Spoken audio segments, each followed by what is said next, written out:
Okay. Very good morning, one and all. Let's begin out the classes.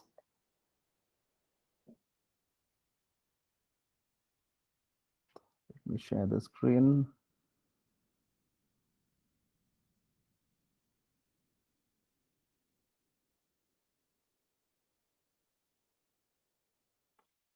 Okay. Is it visible to one and all? Yes, Hello? sir. Can it? Yes, Okay, sir. fine, Yes, fine. it's Yes, sir. visual. See. So we'll start with overview of cognitive behavior therapy for anxiety disorders.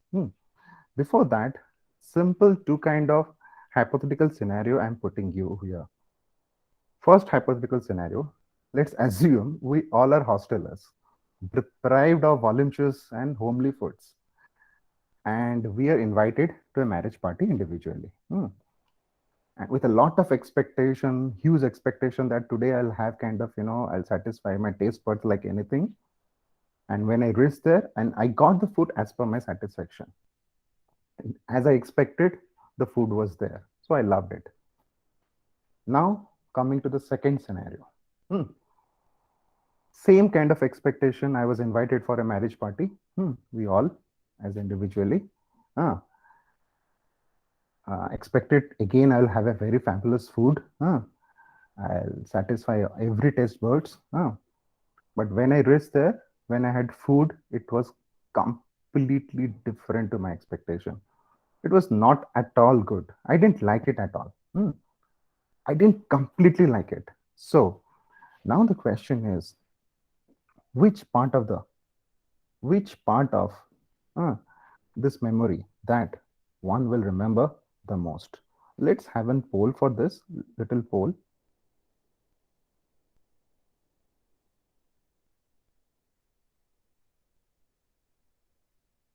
Okay, just a minute. So the question is, which of the these two memories, the chances is that we'll remember the memory most in a better way, in a more stronger manner. Okay, the poll will now display. Please do vote on.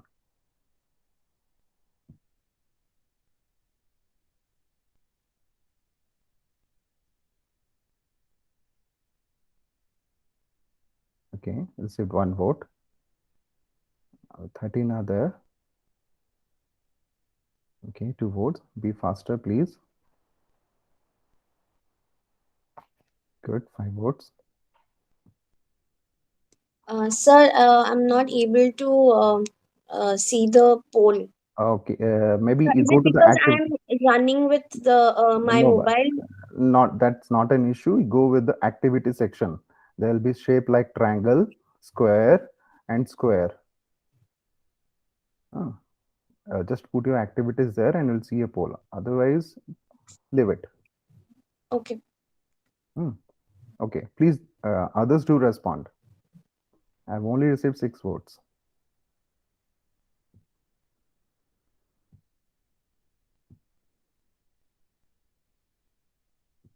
Okay, seven. It's taking so much time. Come on.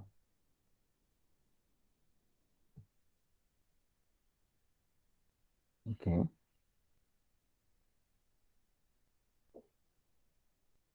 be faster.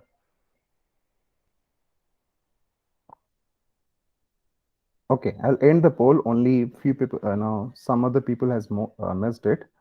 I'll end it. Let's see the results. Are you able to see the results? Yeah. Yes, sir. We Yes, are. sir. Okay, fine. Okay, fine, fine. I'll come back. I'll come back to the presentation right now. Very rightly, majority have voted for that. The second memory, second instance that when you got a disastrous food, that you'll remember the more. Okay. In fact, that is the right answer. That is high likely for that. Hmm. What I want right now, hold that this example back in your mind, and we'll coming to that example later on. But for right now, hold this hypothetical example to your mind. Fine. Okay. Coming to the cognitive behavior therapy. See, so if for any kind of therapy to start with, the cornerstone is how good we are good at assessment of certain things, and we have to take in-depth information basically related to the three areas: feared cues, feared consequences, and coping mechanism used by the client. Hmm. Until unless we have a comprehensive information related to the three areas, it will be very difficult to progress CBT for anxiety disorder, per se for any disorders. Hmm. So let's try to understand. The first instance is what are the feared cues or events? This simply are kind of the events, the individual that are the cues that the individual is afraid of, the individual is anxious of. For agoraphobic situation, it can be a open spaced public transportation. Claustrophobic, it may be a confined closed room. For panic, simply situations that he's the bodily sensation, it can be that feared cues.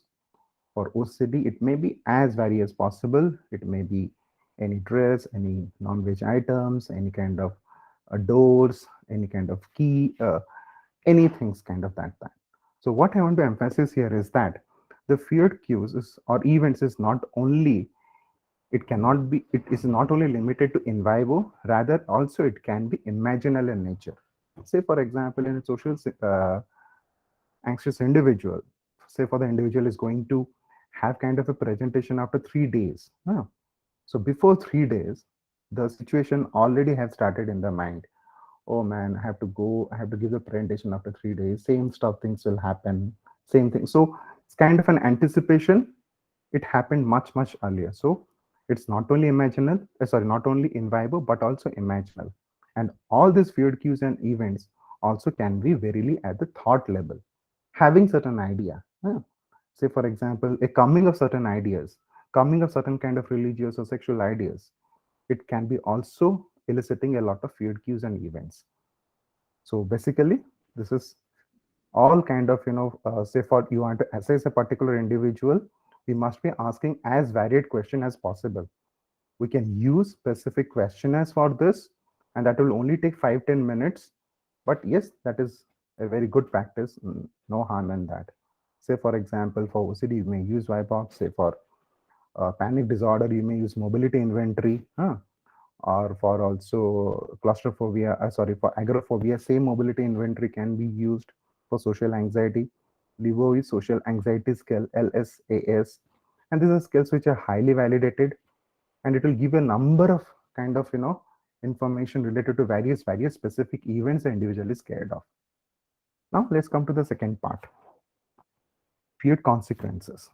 So this basically consists of what especially the individual is scared of to the events.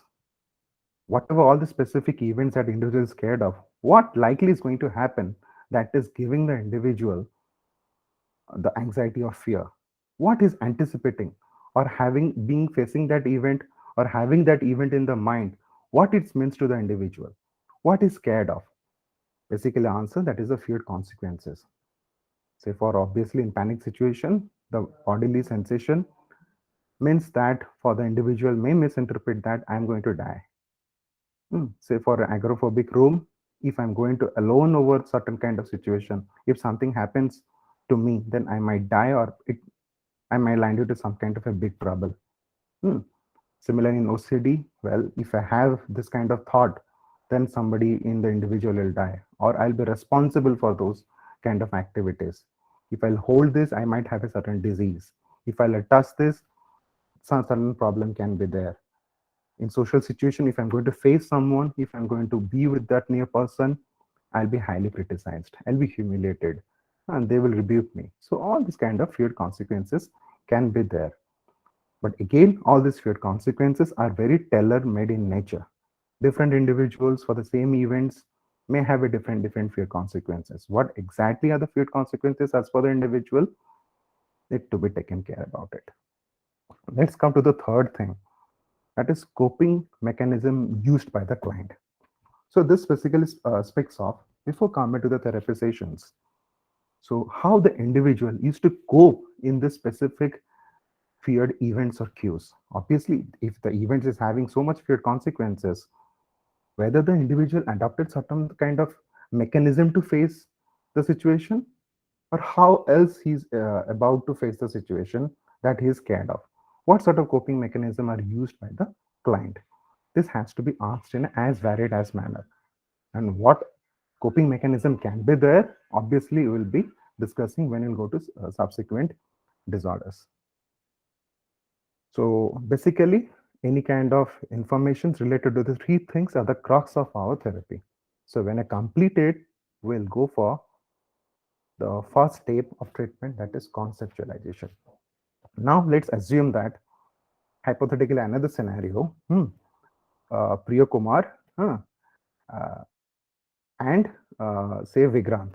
Priya Kumar is given assignment by the faculty that he need to go to a certain place, and the about the certain place he was not given any kind of route map. He was not having any kind of Google map. He was not having any kind of direction how to reach there. While Vigrant have he was also asked to reach to a certain place where he had every information how to reach there. He have a proper map. He have proper everything to that. So obviously it will be very easier for Vigrant to reach the particular destination, while it will be very difficult for Priyakumar to reach to the specific destination. So that's conceptualization for you. Conceptualization is kind of a route map through which we are going to work for the success of the client. So basically, it consists of two major things. For our understanding, it consists of two major things. First, what is the first part? The first part is that understanding the maintaining factors of the individual, of the certain, of the problem that he is going through. When I say maintaining factor, basically, in terms of severity paradigm, it is what are the negative interpretation or feared interpretation, and secondly, what are faulty coping mechanism used by the individual. How the interplay of both these things actually exacerbates the anxiety and the fear in the longer run. So anyway, we need to have, so basically all this information we have collected during our assessment phase, which I just discussed in the last slide. So we need to have a comprehensive knowledge about, if not comprehensive, a very working knowledge to start with, a certain working mechanism, working philosophy, how the maintaining factors, what are the maintaining factors of the problem. Second part of the conceptualization, which is considered the parsimonious to the therapy of CBT. Is very sinus or is the linchpin of the entire therapy, which is communicating back our conceptualization to the client in such a way that he understands, well, these are my maintaining factors, these are my roadblocks to my problem. If I'm going to take care of these things, I may come out of flying colors. So in a way, you need to understand the scientific rationale behind the treatment. Hmm. So a proper understanding of the scientific rationale, if it's not able to understand the rationale of the treatment, it might be very difficult for the patient to progress on. But in the other hand, if it's understanding the scientific rationale, it will, the patient, the client will perceive our treatment as very much credible. He will have more faith on the kind of treatment that the individual will be going through. And if the individual is having a lot of credibility towards the treatment, obviously he will expect a lot that I might be having a better treatment outcomes, a healthier treatment outcomes. The expectancy will be more increased, likely to be increased. If credibility and expectancy it is there, so that might be also leading to adherence to the various kind of or following the various kind of steps that we are going to tell to the patient during the therapy. CBT is a lot about practice sessions. A patient having a greater credibility and expectancy is expected that he will adhere to our instructions or our working conceptualization or kind of homework sessions in a better way. And to remind you, this credibility, expectation, and adherence, these three are major non specific factors related to healthy treatment outcomes. I repeat, credibility, expectation, and adherence. Now, having said that, but how to do this conceptualization?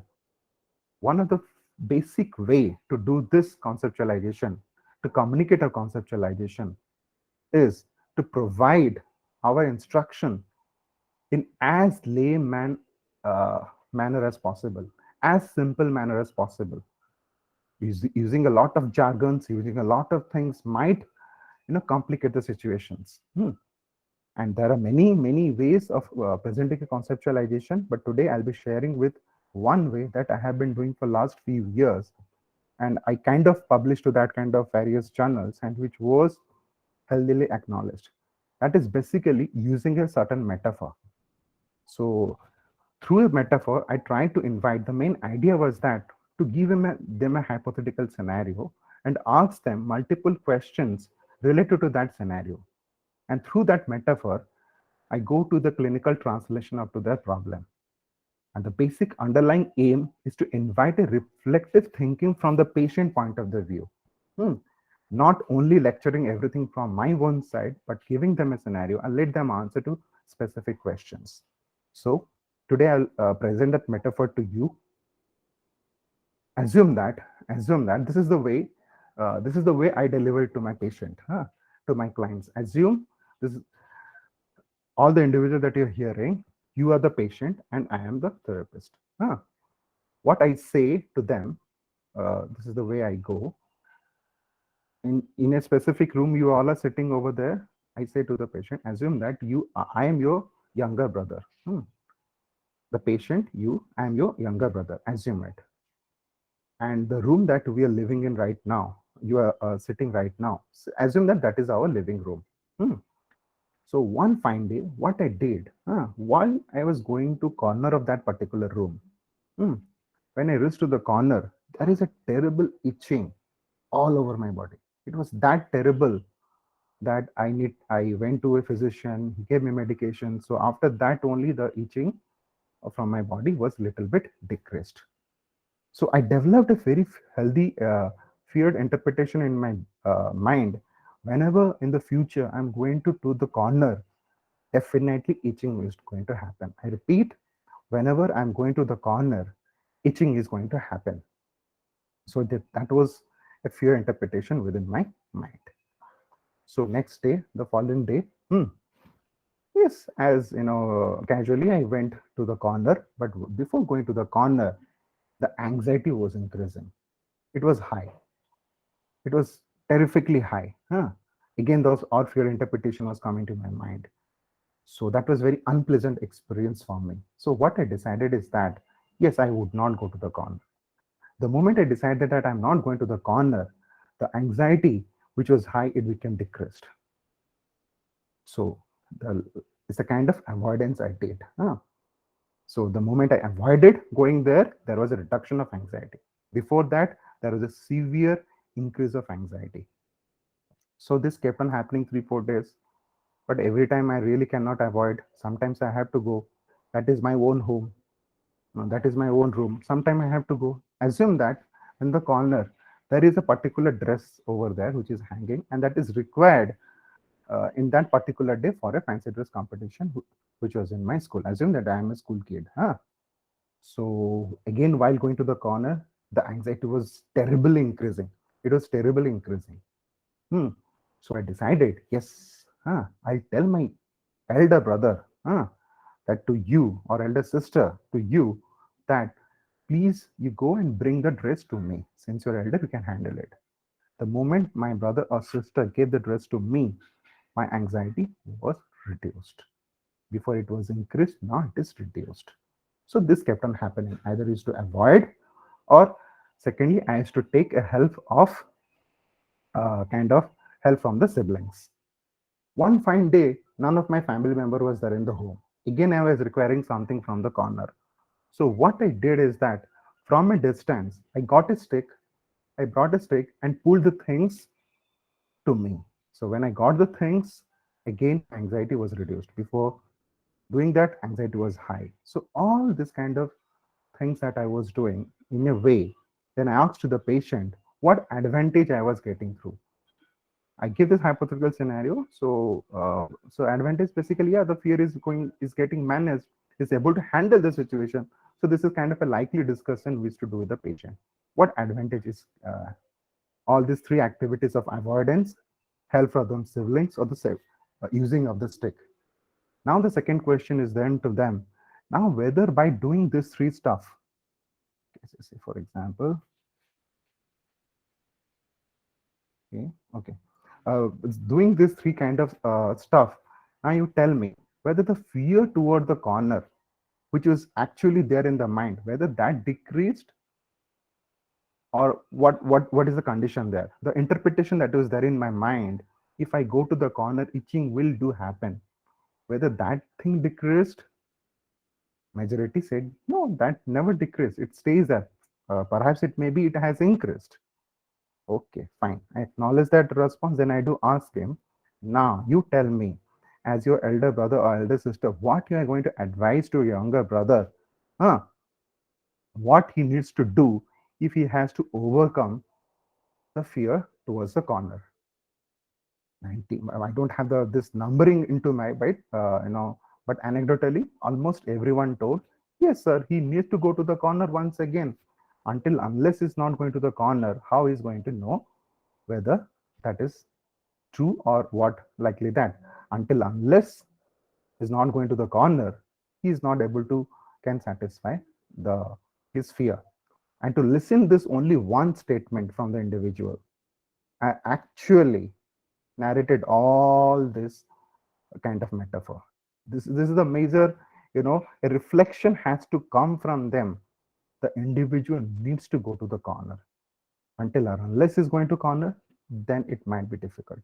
Now, from his example, again, I told him, as you only told, huh, your younger brother needs to go to the corner. But what he did is that while going to the corner, with very fast steps, he went there and suddenly came back.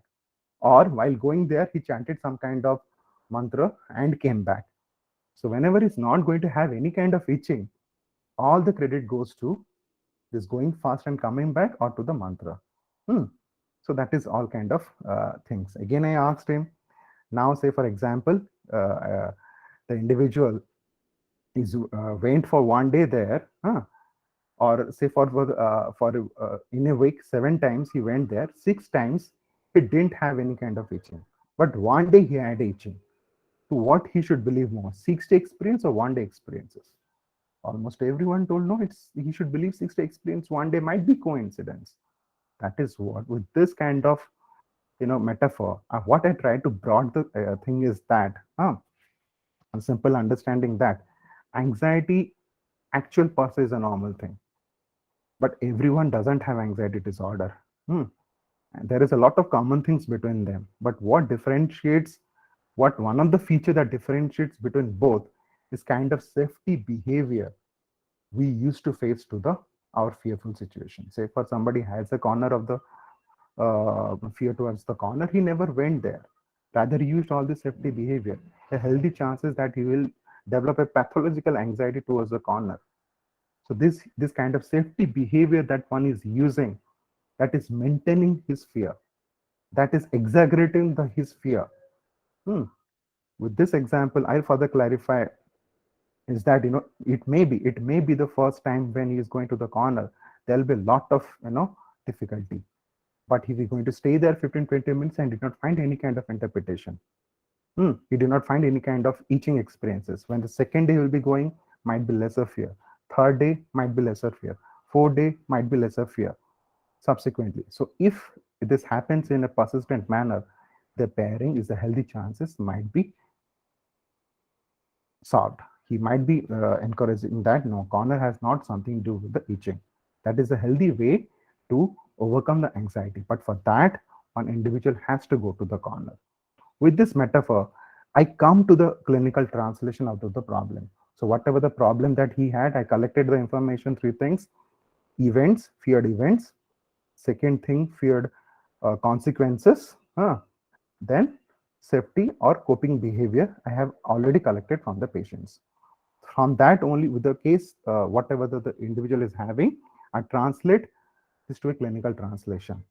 Say for example, he was fearing If I go alone, then I will die. If I panic, I'm going to die. If I'm going to touch the dress, I'm going to die. If I'm going to be with a faculty member as a social anxious individual, then definitely I'm going to be scolded.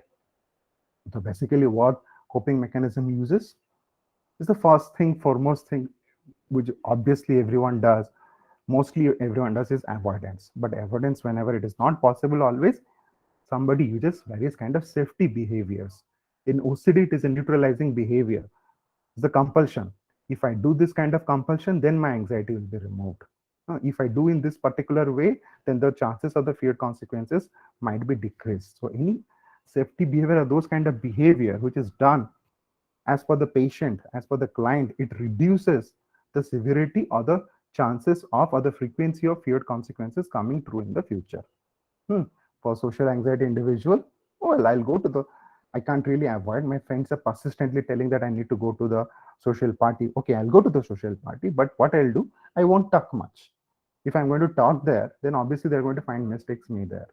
Otherwise, I'll take the food, I'll sit in the corner, and I'll do something over there. I won't interact with much. Or if I'm going to go with the faculty, I'll speak very slowly. If I'm to do presentation something, what I'll do, I'll stand behind the dais so that my all entire bodily movements are not visible to other individual. So all my anxiety will be little bit hidden. I'll be stand behind the podium or the dais like that. Or even I'll walk. Say for example, I'm scaring if I'm going to walk, people are going to watch my walking style and they're going to find some mistakes within me. So what I'll try to do, I'll select a particular time when there is less people in that scenario. I'll go to the library in a particular time. Chances is that less people might be there. Or even if I have to walk, what I'll try to do, I'll walk in the groups. I'll not walk alone. If I'm going to walk in the groups, people from outside, their attention will be divided. So all this kind of safety behaviors. For example, in terms of panic disorder, yes, coming to agoraphobia, what I'll do is firstly I'll avoid. I'll avoid going to the public transportation, open spaces. But if not possible, avoidance is not possible, I'll take someone along with me. If something happens, the individual is going to take care about me. Or I'll take certain kind of phone, I'll save the numbers in a speed dial mode, I'll call something. I'll take water with me, along with me. Something happens, I can drink. So these are the certain safety behaviors. So various disorder do have its own safety behavior. So whenever the individual using all these kind of safety behaviors, and when the feared consequences did not happen in that, uh, you know, expectations, they give all the credit to the safety behaviors. It may be avoidance or the safety behavior. If I have not done that, then things have got really worsened. If in back to the example, if I have not taken the help of my brother, if I have not taken the help of the stake, if I have gone there, definitely I could have itching. Today I didn't have any itching because I did those 3 steps. So in a way, all these things are actually exacerbating the initial fear interpretation there in the mind.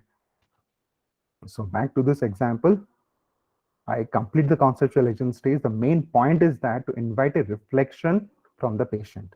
Yes, it might have many lacunas, but my simple aim was that just invite a reflection from them, not lecture each and everything to them, because our main aim in CBIT is that the patient has to be his own therapist at certain stage. We're just to guide him. For that, a reflection it is happening is a great part. Now let's come to the kind of, we have collected the various cues, events, and given conceptualization. We do a certain hierarchy of the feared events, as we all know, and all the hierarchy, it has to be done increasing or decreasing order. And when you start your exposure, we need to start with the middle item.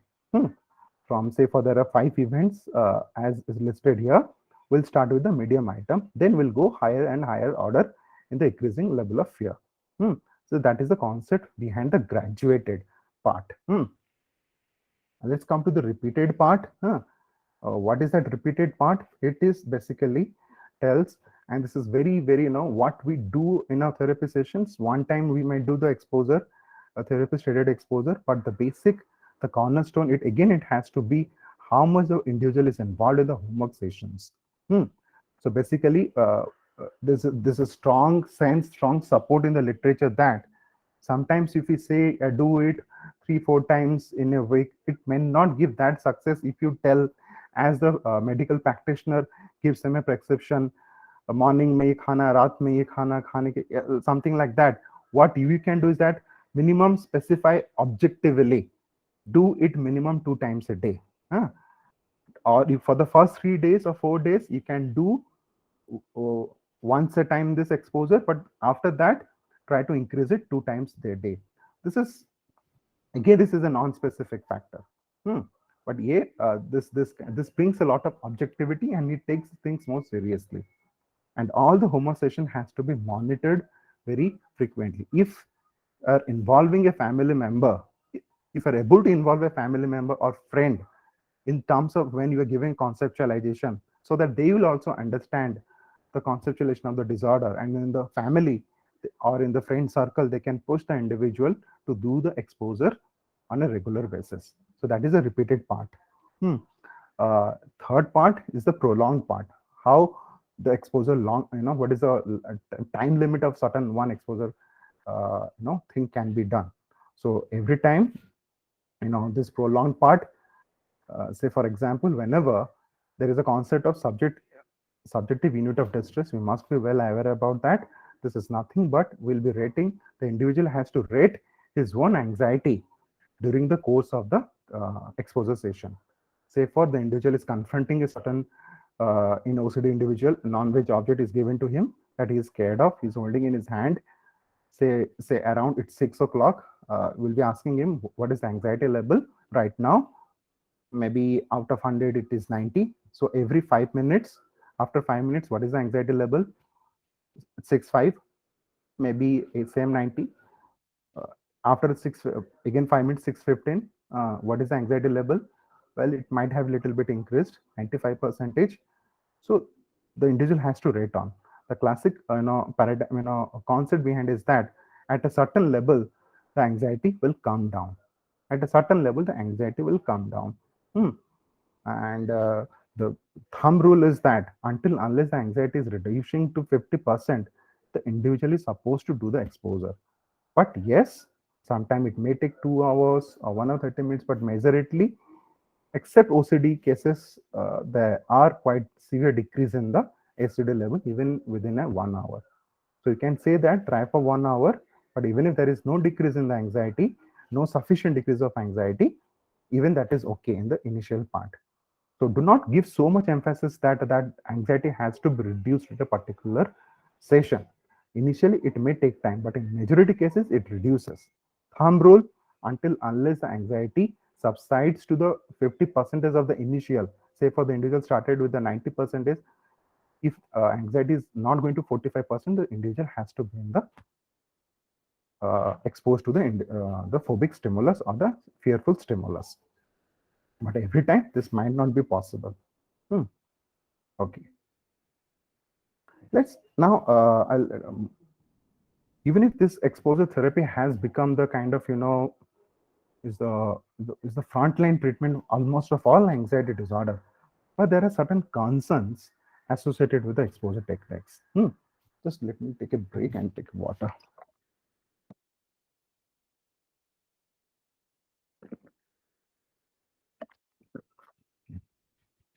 There are certain concerns that associated with this exposure exercises. Hmm. Basically, and these are concerns were highlighted by Michelle Kraske. I think a faculty of Temple University might be, but yeah, she almost highlighted all this concept behind it. So I'll be telling some of the concepts which I read in our papers. So what happens during the kind of anxiety situations when they're coming to the therapy? The individual, they do have a certain threat expectancy. This conditioned stimulus is a predictor or something bad is going to happen. Something very just a minute. I got a phone call. Just a minute. Just a minute.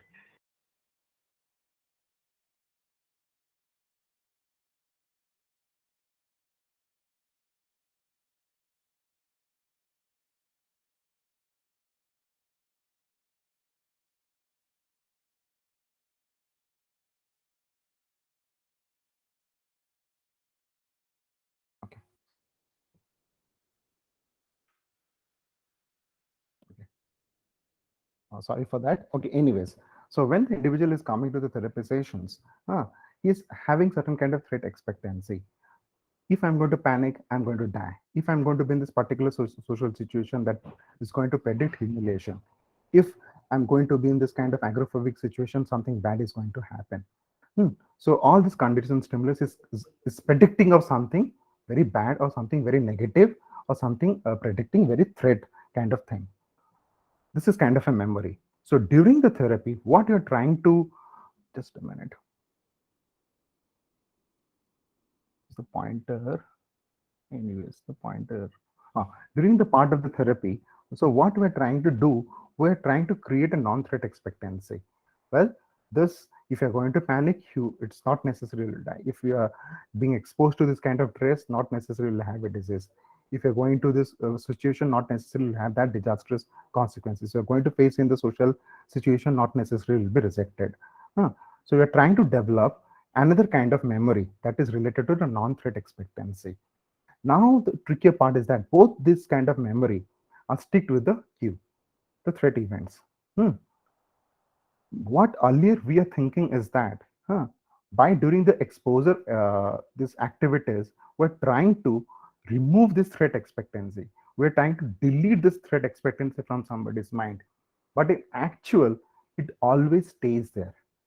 It is there at the patient's mind, always. It never goes away. But it might be that when this non-threat expectancy, when this part of the memory is more activated, the threat expectancy related memory might be less available. But it never goes away. It is always, this two kind of memories always stays there in the patient's mind or the client's mind. Well, let's come to the clinical situation. I think that will be more easier. Just So let's go to clinical translation. It will be more easier. So when the patient is coming to therapy sessions, he is having a certain threat expectancy. If I'm panic, I'm going to die. If I'm going to wear this dress, definitely something is going to happen.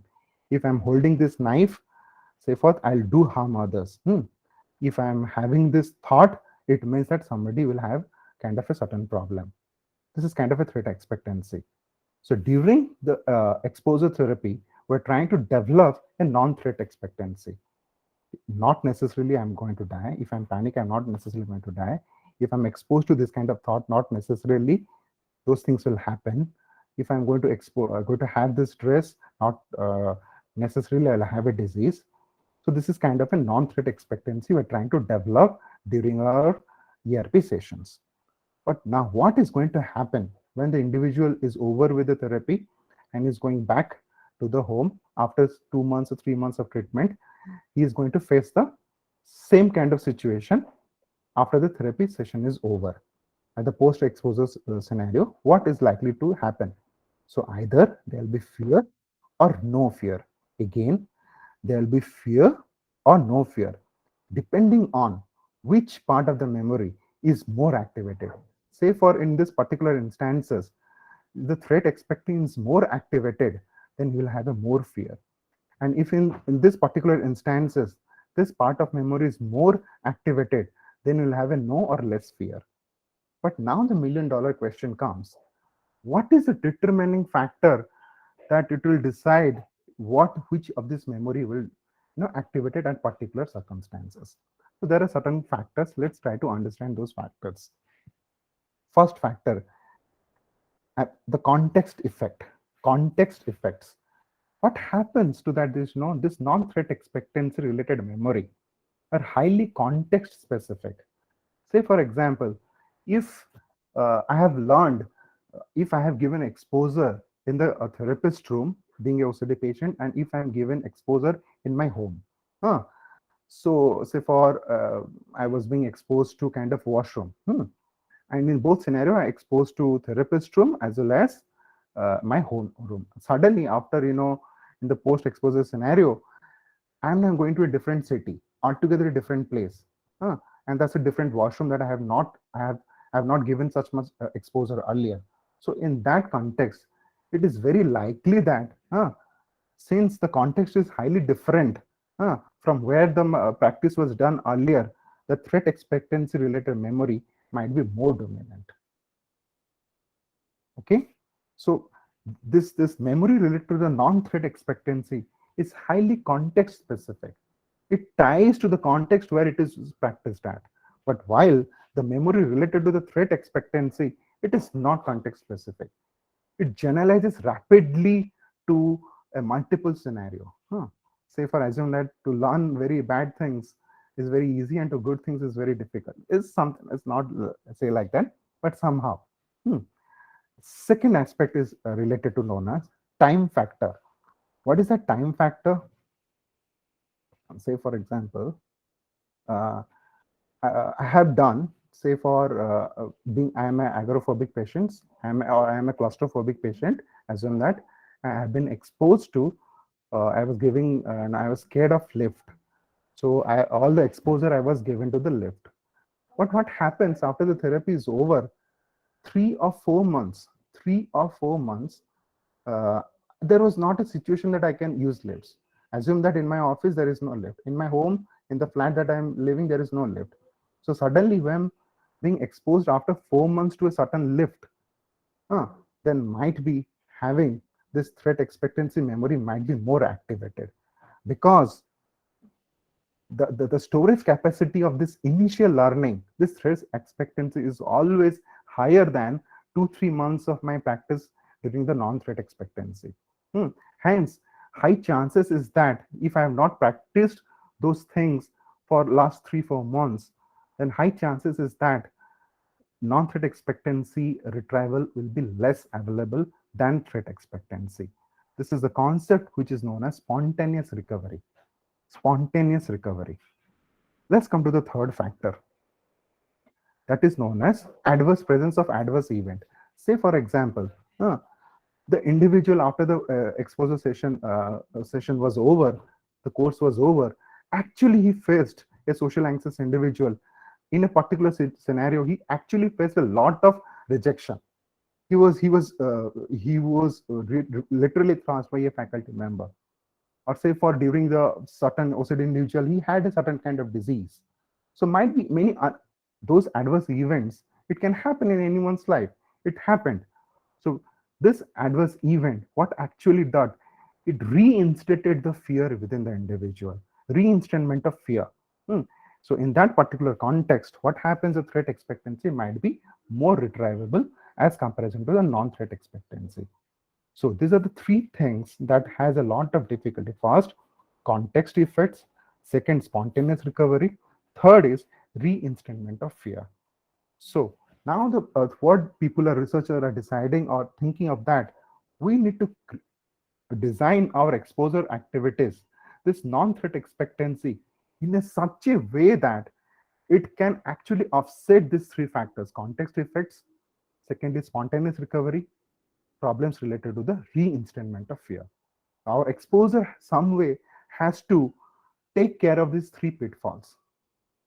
In a way, in a simple way, the exposure exercise has to be designed in a such a way that it need to have a more storage capacity. It need to be associated with more retrieval cues so that it can compete with the threat expectant, earlier learned threat expectancy. So that is all basically about the concept related to inhibitory learning theory related exposure therapy, ILT approach in short. Hmm. Okay, but how to do that ILT? How to that? No, let's come back to the question that I asked you at the very initial part of the presentation. Hmm. That if I'm going to a marriage party, I am expecting a fabulous food. I got that. Second instance is that I'm expecting a fabulous food, but I got a disastrous food. So which part of the memory will be more has a more chances that it will be stay longer in memory? Almost everyone reported that it will be the second, because there is a mismatch of expectancy. What I was expecting, exactly oppositely that is happening. If there is a mismatch of expectancy, then chances is that the memory will be more remembered for a longer period of a time. So simple, but how to do that mismatch of expectancy? Some of the mismatch of expectancy, we are doing it definitely, but ILT approaches also has advised So other ways to create more mismatch of expectancy that we'll be discussing. One of them is that is a very simple thing which is also done before the ILT came part. It was also done in the EPT theory based exposure therapy, which is this one. Say for before giving any kind of homework sessions, what we write, we objectively write exposure event. Say for example, the individual is going to face the checking the door, or he's checking the gas knob only once. That is the exposure activity. Earlier he was checking 10-15 times, so he is now used to he'll only check the gas once knob, and you'll lock the door and you'll check once, not more than that. So in related to the event, what is his feared consequences? That we have already done in the assessment part. So he has to write the feared consequences related to the exposure event, which can be, if I check once, definitely I'm going to do a mistake. If I'm going to check once, definitely I'm going to do a mistake. Second, until or unless I check multiple times, my distress would not decrease.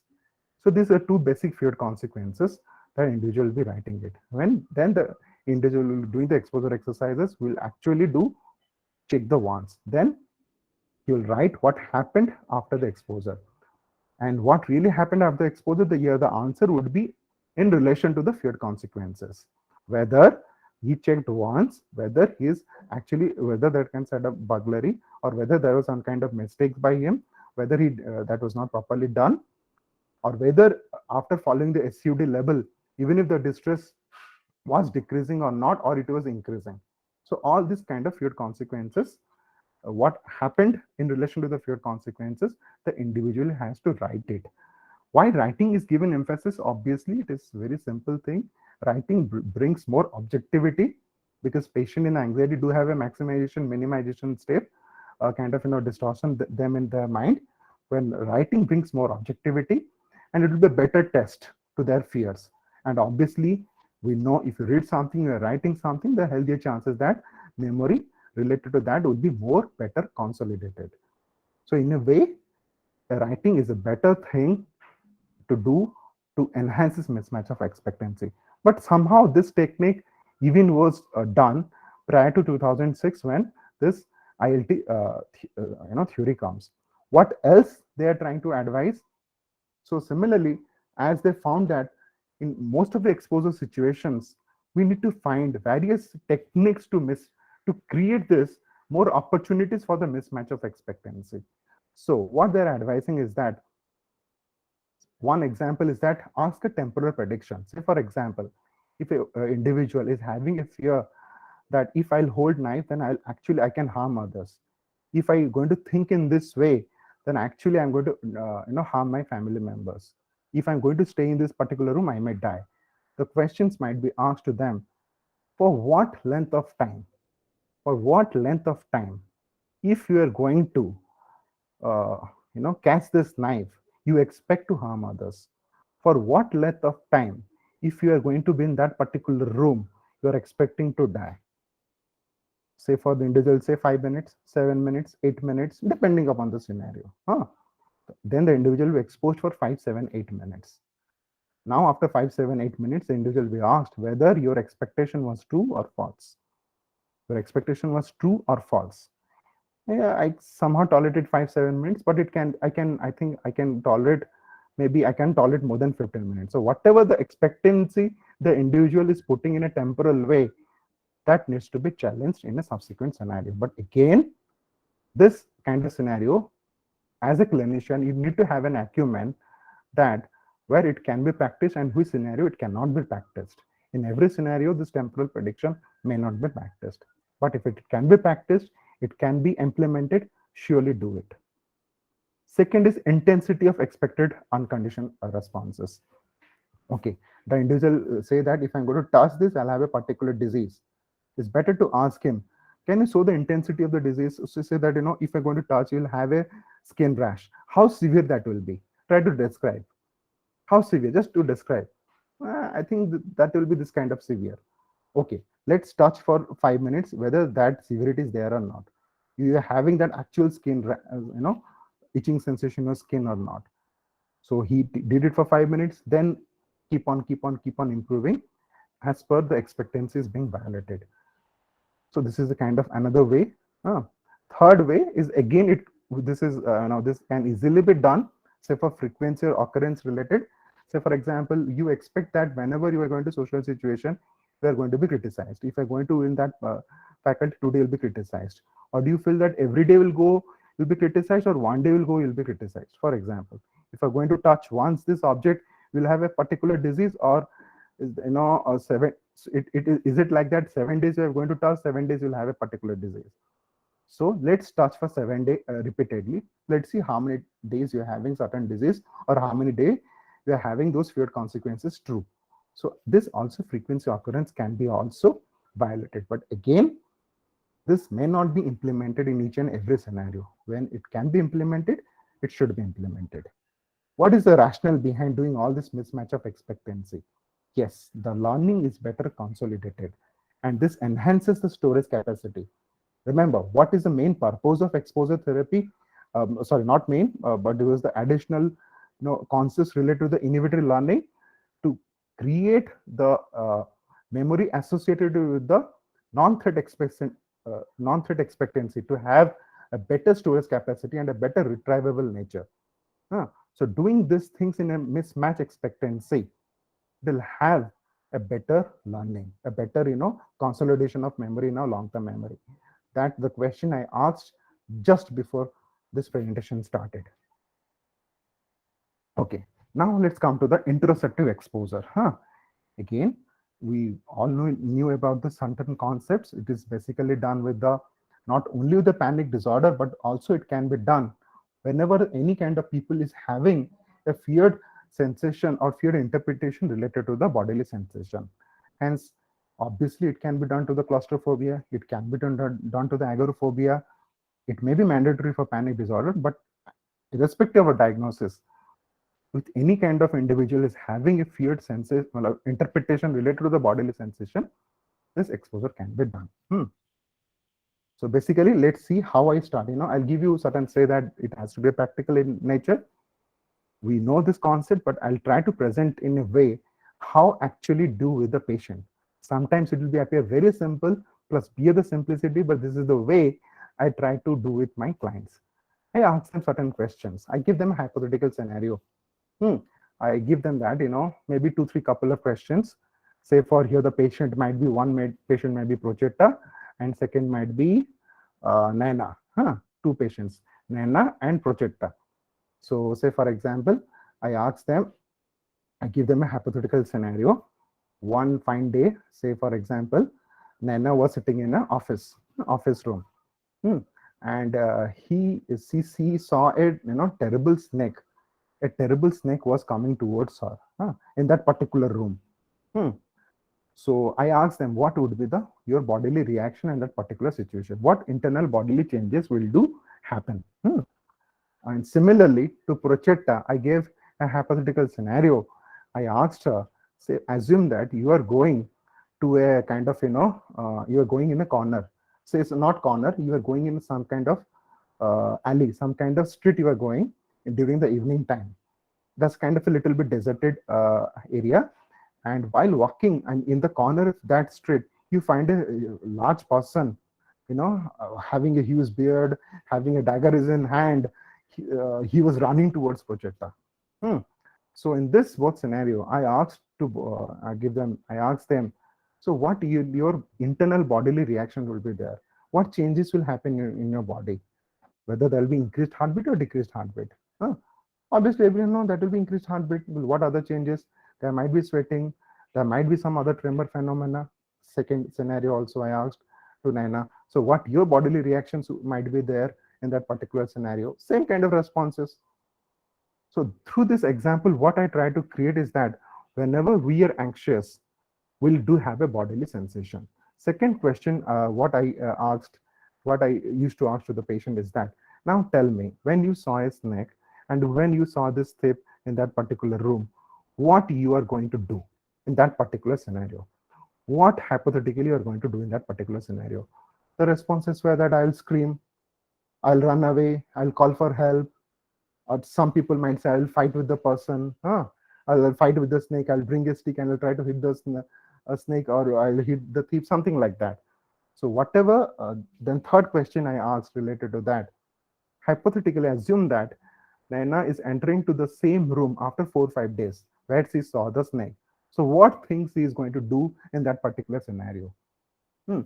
To Procheta also I asked the same scenario. If you're going to the same street in the evening period after 3 or 4 days, what do you do something different in that particular corner where you saw the thief?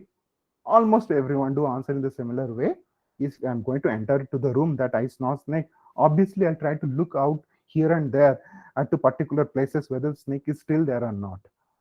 Even if I'm sitting, I'll see around me if the snake is there or not. Same to the Pochetta. If I fastly, obviously, I try to avoid. I won't go at all to that the street. But even somewhere I'll go, I'll take along someone along with me. I'll take some kind of spray with me. Something, some kind of things that I'll do. So all these questions related to what I'm trying to prove is that, let's come to the first question. What internal bodily reactions would be there? So whatever the bodily reactions they conveyed, I told that same bodily reaction you are having when you are having panic. So when you are anxious, when you're anxiety, to have this kind of bodily symptom is very universal in nature. It's very universal in nature. Huh? Anyone will do have it. Now the second question: what things you are going to do in that particular situation? So you are going to fight. So whatever responses, whatever the options you gave me, I can divide broadly into two options. Either you're going to fight with the situation or you're going to fly from away the situation, fight or flight response. To achieve that fight or flight response, your body has to be more prepared. Say, for example, uh, and for when the body has to be prepared, it means that I ask them, so to fight in the situation or to fly away from the situation, your hands and muscles power is more required, or your digestion power to your digestive system is more required. So almost everyone said, no, the power to the hands and legs has to be more required that point of the time. So obviously, who will provide that? The blood supply has to go in a faster way to those kind of organs. So who is going to pump out the blood? It is the heart. Hence, the palpitation is normal during that particular circumstances. It is preparing your body to do this fight or flight responses. When the blood flow is to a certain bodily organs is more, other part it is less. Hence, the dizziness feelings might be there. When your body has exhausted a lot of activity, need to be cooled down. Parasympathetic, sympathetic nervous system. This is a way combination. When the sweating does happens to cool you down. So all this kind of bodily sensation that is happening at that moment are the right kind of responses to the right kind of stimulus. I repeat, they are the right kind of responses to the right kind of stimulus. If this bodily sensation would not have been done, then you could not do this fight or flight responses. There are chances is that the snake will come, it will harm you, or the thief will come and will harm you. So these are actually required that point of the time. Now come to the third question: what the individual will do when he's entering to the same life scenario after 3 or 4 days. Huh?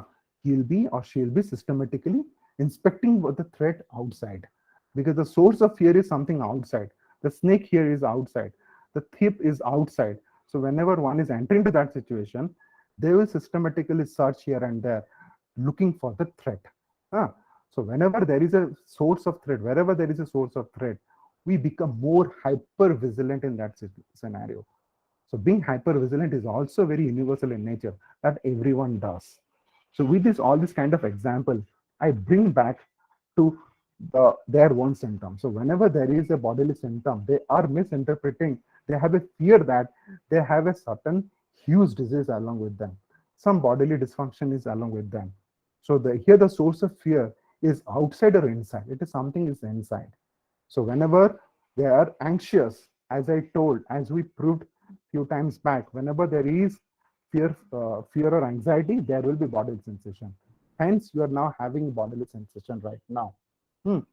Now, in this bodily sensation, kind of, if we become in, anxious situation, what we do, and normally we do a hyper vigilant behavior. Hyper vigilant to where? To the source of fear. Here, the source of fear is something inside, not outside. Hmm. So when you induce this particular situation, the panic peoples, what they do an extreme hyper vigilant to the source of fear, that is their internal bodily organs. Huh?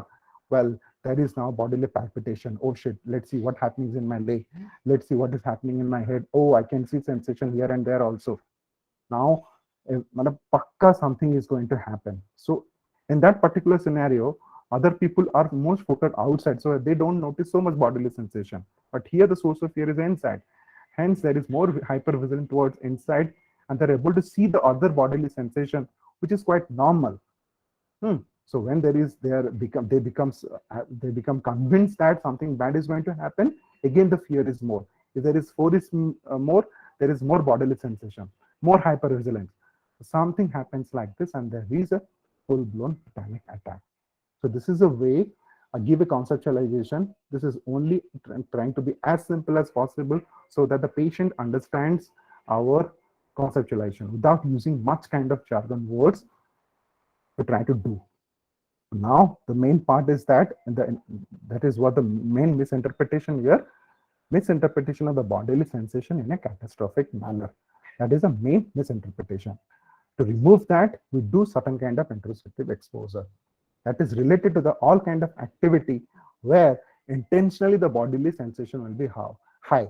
Intentionally, the atomic arousal will be high in that particular scenario. Say for voluntary hyperventilation. This is kind of exercise where we take a much deeper breath and deeper out like this.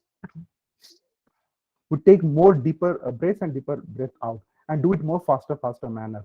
The moment the patient does it, the patient is being reminded of the other bodily sensation and the bodily sensation actually being elicited. So through this bodily sensation, we prove to them, see, we can manipulate the bodily sensation at any point, any time, and not necessarily it is an indicative of something inherent bad within you.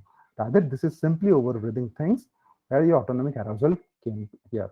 So after that hyperventilation, whether you die, whether you are live or you die, something like that. Similarly, spinning the chair, it can be done.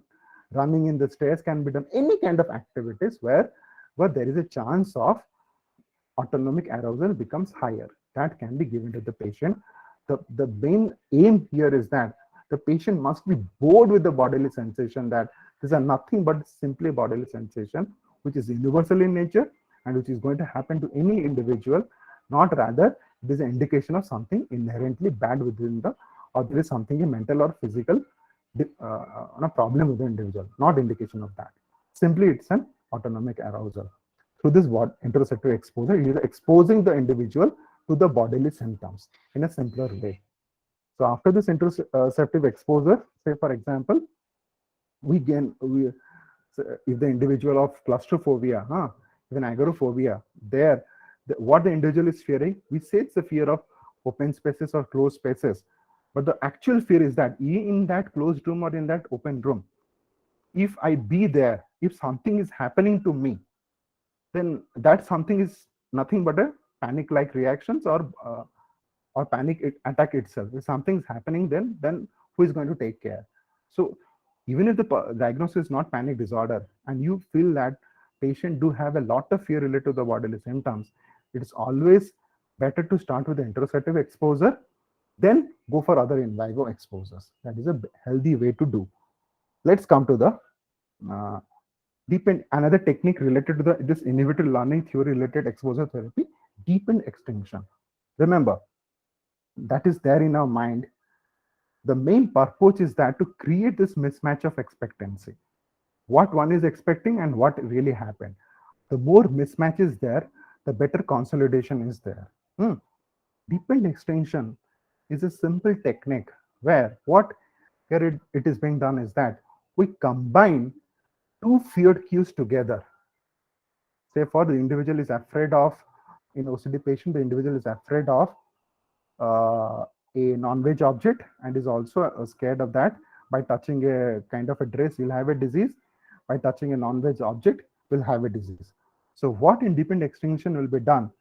Those two feared cues, it will be done separately beforehand. Obviously, the individual was given exposure individually, separately to each of these items. Another session, these things will be combined together. This is one way of deepened extinction. Another way is that at least of these two things that we are going to combine, one has to be the individual has to be faced gone through the exposure individually beforehand. The second new element can be combined with the first one to create, the main basic idea is that to create a surprise element. Uh, Combining two feared cues hypothetically increases more fear in the individual. This is nothing but to induce the surprise element within the individual. Say for the individual is exposing one thing gradually, after 20-25 minutes, we expose intentionally another object to the individual. Hypothetically, it increases the fear. Hmm. But the main rationale is that whatever we're combining, it should have similar kind of feared consequences or similar kind of unconditioned responses that it should be eliciting in that way. Hmm. Say for another combination, say for example in OCD, will be combining two cues, say for one in vivo cue and one thought cue, thought related, or one object, outside object related, and exposing the individual to the thought level also. I'll give you an example. Say for example, the same knife example. If the individual is avoiding knife, he's feeling that if I say hold a sharp object, I may harm others. Hmm. And also there is individual also having obsession that if some idea is coming to my mind, then I'm really afraid. If I think about harming others, actually I'll go and harm the other individual.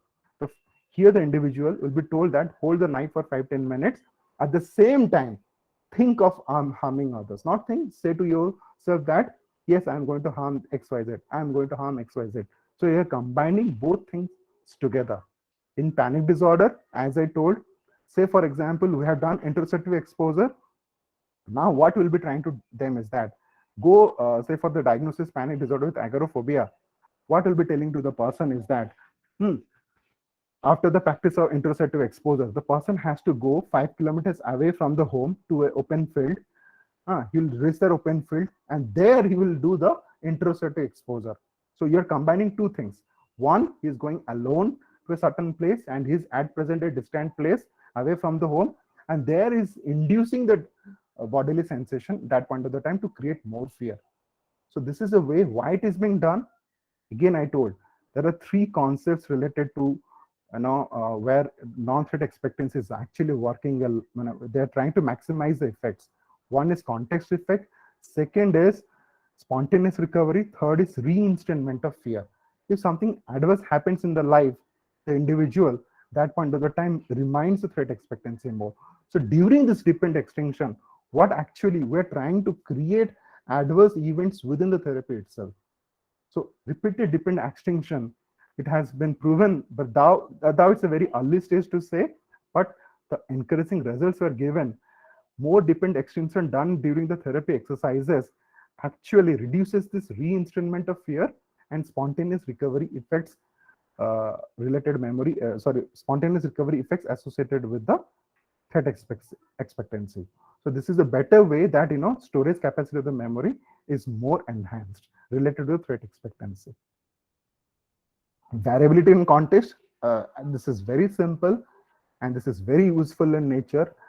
Thou dependent extension at times might appear a little bit difficult, but variability in context that we should do a lot. Say for, as I told, the threat expectancy related, non-threat expectancy related memory is tied to one context.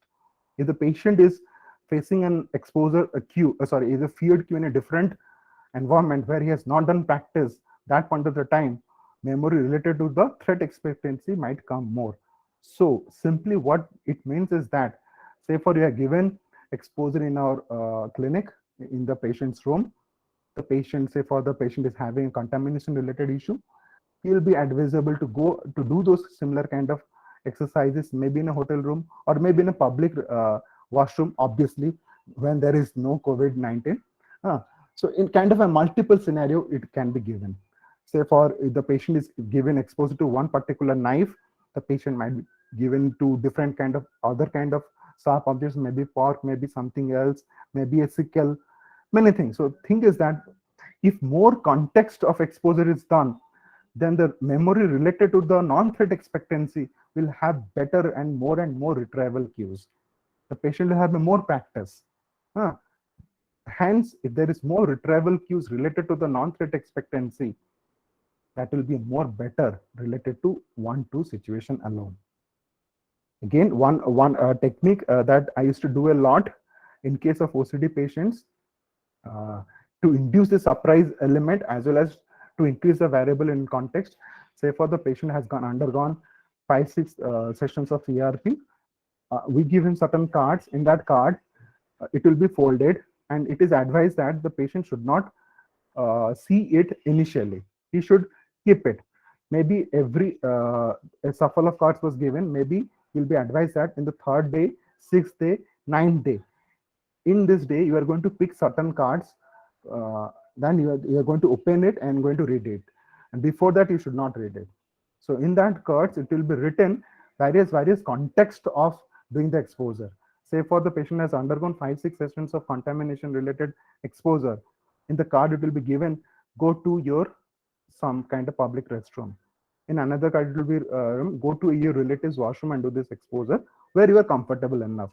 So thing is that it increases the surprise element as well as it increases the variability context. But the important thing is that it is advised, if the patient doesn't see the open the cards beforehand, it will be better, just to increase the surprise element.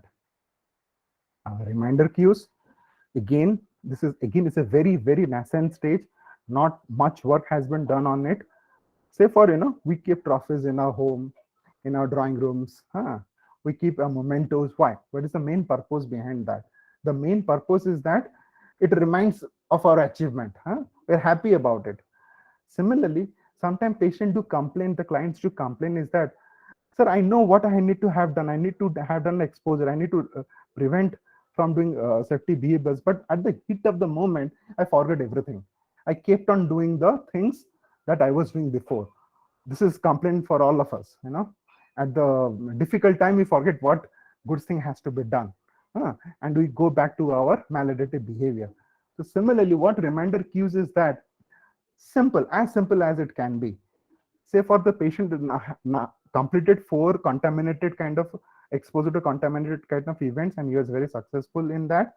So he'll be wearing a certain wristband, and that wristband will be as a memento that he has learned this certain kind of object is associated with the non-threat expectancy, is not necessarily going to cause certain disease. So that is a symbol that he has achieved. He has gone through this kind of exercise and he has learned it. He will wear the wristband or a different kind of bangle. So anything that will be in parallel with the style quotient. At the same time, others cannot guess it why the person is wearing that stuff. It should be secret to the only to the individual, and that is only as a reminder cue to give, yes, something that I have achieved. I have learned that if I'm going to panic, I'm not going to die. So if something is always there, you are always able to see it. It is always visible to your eye. It is always reminding you of the fact that there is a non-threat expectancy. This is the way to increase the reminder cues. This is the way to increase the retrieval cues. But again, there is a strong advice. This has not to be used in the early part of the therapy. The main simple reason is that if somebody is using at the early part of the therapy, it may itself become a safety behavior, which is not good in oneself. But this is only can be implemented as a relapse prevention skill. Say, for example, at the end of scenario, the patient has undergo 6, 8, 12 exposure session, and you are about to terminate your exposure therapy from you, then it might be advised, so that the patient will always have a confidence in this particular scenario, social situation. It's not mandatory that I will be humiliated. This is just a reminder of that, so that he'll feel more confident, and there will be more reminder cue itself. Hence, it's better only to be used at the latter part of the therapy as a relapse prevention technique. Last exercises we'll go through that.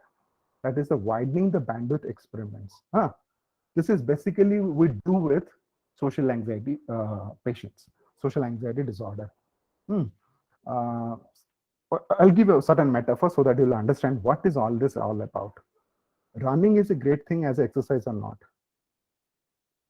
Please do respond. Running is a great thing or not?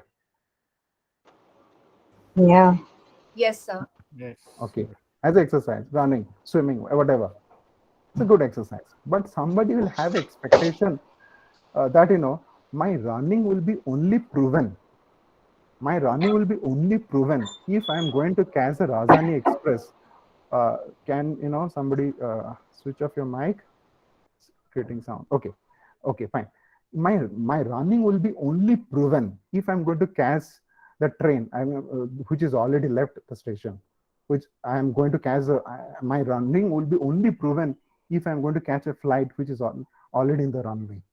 Hmm. So what will happen? Even if the person might be running better than Usain Bolt, then he'll be feel depressed. Well, I'm not able to catch the train. If I'm not able to catch the flight, my running is not at all good. It's not. I'm not. It's not big enough. I'm not a good enough one to do. So basically, what I'm trying to focus is that expectations, high expectation. Hmm. Unachievable standard of expectation, extreme high expectation is actually one of the persistent factor there behind the social anxiety. And most of majority of social anxiety individual, it is seen is that actually it's not that they have deficit in social skill. They have very adequate social skills. A lot of people, I don't have percentage, but anecdotally speaking, it might be 90%, 85% like that. Anecdotally, not empirically. Uh, but it is their expectations, high standard of social performance. They do have certain this kind of expectation. I cannot make a single mistake if I'm speaking something. Whenever I should say, it should have that interesting. It should have really interesting that every must be satisfied. My speech has to be like my conversation has to be like that. Kapil Sharma show, Thokodali. Everyone has to clap. Everyone has to be satisfied. Huh? And there should not be any signs of weakness. I should not, if I'm giving certain presentation, there should not be this in my speech at all. When I'm going to read this chapter, if I'm going to recite it to someone else, it has to be as I have studied, as it was written in the paragraph. Even in the comma full stop, must be able to tell that. Such kind of high expectation at the back of the mind, it will be very difficult to fulfill. So whenever the individual are giving any kind of performance, they are comparing this high standard of performance with their present performances. Hence, there's a lot of anxiety. Lot of anxiety. So this is basically concept related to behind the social anxiety. So what we used to do in the widening the bandwidth experiments, and now the question will be coming: why did these people do have such kind of high standard of social performance? Why not everyone is not having that, and why the social anxious individual is having? Because that is associated with some kind of conditional thought. If I am what is conditional thought? To make it more easier, if and then principle. If and then principle. If I'm going to make a single mistake, then I'm going to be shouted. If I'm going to do this single fault, I'm going to say single oo and ah in my speech. My people will laugh at me. People will ridicule me. People will know the real me. If I'm going to walk differently, if I will walking, I'll fall a little bit. Everybody is going to think me about 15 days. What Bahanji he is. He doesn't know how to wear sandals and he doesn't know all this stuff. If I'm going to eat something in the restaurant, it has to be perfect etiquette. Like your British, perfect etiquette has to be there. If I'm not able to eat properly in the spoon or something like that, if something tips off in the table, what people will think about me. This small minor things. If and then principle, then I'll be proven that I'm a disastrous. Then be proven that I'm a good for nothing fellow. So what in the widening the bandwidth experiments we used to do is that we expose the individual to do certain mistakes. We intentionally will tell them to do certain kind of mistakes, introducing intentional pauses in the mid sentence, introducing ooh and ah in one speech, intentionally mild seeking and spilling a drink and seeing the reaction of others, expressing an opinion that others would not disagree with. Say for somebody is favor of maybe certain kind of philosophy that in a community is there, they are not agreeing to that, and you intentionally express certain kind of concept related to maybe homosexuality or something like that. That people would not like it. The 3 4 friends just intentionally create certain kind of topic. Let's see the reactions of others. Is it as bad as you're thinking? Watch like an hawk for others. Is there any mismatch of expectancy? The people always expect the social anxiety individual expects a lot of terrific disastrous consequences.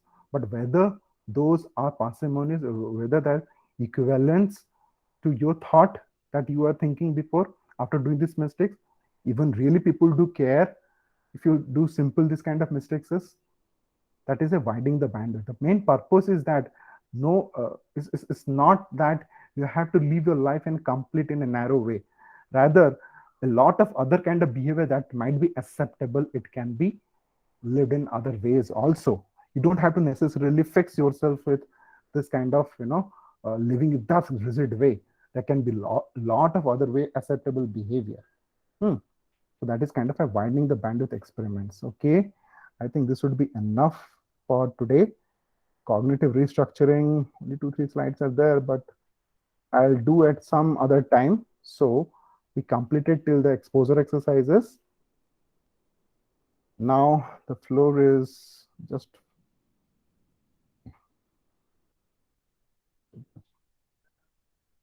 okay. Now the floor is open for any question and answer. Just a minute.